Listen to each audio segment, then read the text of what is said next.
হুজুর আপনি এই কথা কেন বলছেন? মুফতি আজম মেজবা হুজুর বলেছিলেন বাবা, কোরআন বাণী, কোরআনের বাণীগুলো, হাদিসের বাণীগুলো আমি আল্লাহর শাহী দরবারে দোয়া চেয়ে বলবো, আল্লাহ এরা বোঝে না সুক্ষর মক্ষর কাটানো শিখেছে আমার মজলিসে, আল্লাহ তুমি হেদায়েত দাও, মক্ষরার তৌফিক দাও, যেন ছেড়ে দেয়। আল্লাহ এরা জাহান্নামে ভুগবে, আল্লাহ তুমি এদের জান্নাতি করে দাও, এটাকে ভালো মানুষ করে দাও। মেজবা হুজুর বলতেন বাবা আমার দোয়া আমার মজলিসে বসে যদি দুটো মক্ষর মদ খাওয়া ছেড়ে দেয়, দুটো সুদখোর সুদ খাওয়া ছেড়ে দেয়, একটা জেনাখোর জেনা করা ছেড়ে দেয়, একটা কপাল ফাটা মুসলমান কাতাকার শিয়াকার দাগাবাজ যদি একটু আল্লাহ পাক রব্বুল আলামিন তাকে মানুষের মতো মানুষ করে দেয়, একজন জান্নাতি হয়ে যায়, আমি আবু জাফর, আমি মেজবা হুজুর আমার তত ভালো লাগে।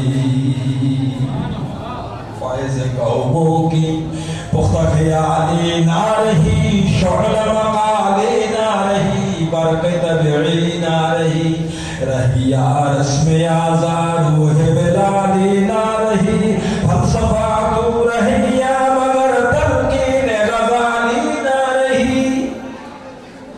देखो अल्लाह पाक डॉक्टर इकबाल বলেন বক্তা ছড়াছড়ি, কেউ বক্তা আর কেউ তক্তা। আমার ভাষায় বলছি, বলছে আগের যুগের যেমন বক্তা ছিল এখন আর সেই বক্তা নাই, ঠিক না বল?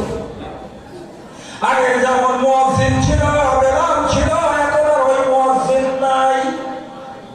আগের যখন মানতিক আর ফালসাফার সাবজেক্ট ছিল ইমাম গাজ্জালি ছিল, এখন আর গাজ্জালি নেই।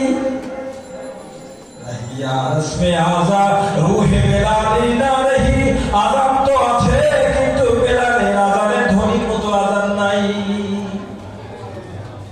সে যুগের আল্লাহ প্রেমিকেরা বড় পীর বাবা আব্দুল কাদের জিলানীর কাছে হেদায়েত তো দূরে মরুক, হেদায়েত তো যাক, যারা একদিন তাকে দেখেছে ভালো বলেছে সবাই আল্লাহর ওলি। বড় পীর আব্দুল কাদের ছোট্ট বয়সে নিজের দেশ থেকে জুরজানে করতে যাচ্ছে, জুরজান শরীফ।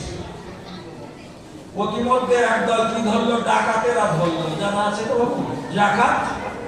ডাকাতরা সবার মাল লুণ্ঠন করেছে, কিন্তু বড় পীরের আম্মা জান ছিল এত বড় আল্লাহ বলি, বলে বাবা আব্দুল কাদের ভালো হতে গেলে মুখ সংযম করবি, মুখ দিয়ে যেন জীবনে মিথ্যা বলবি না।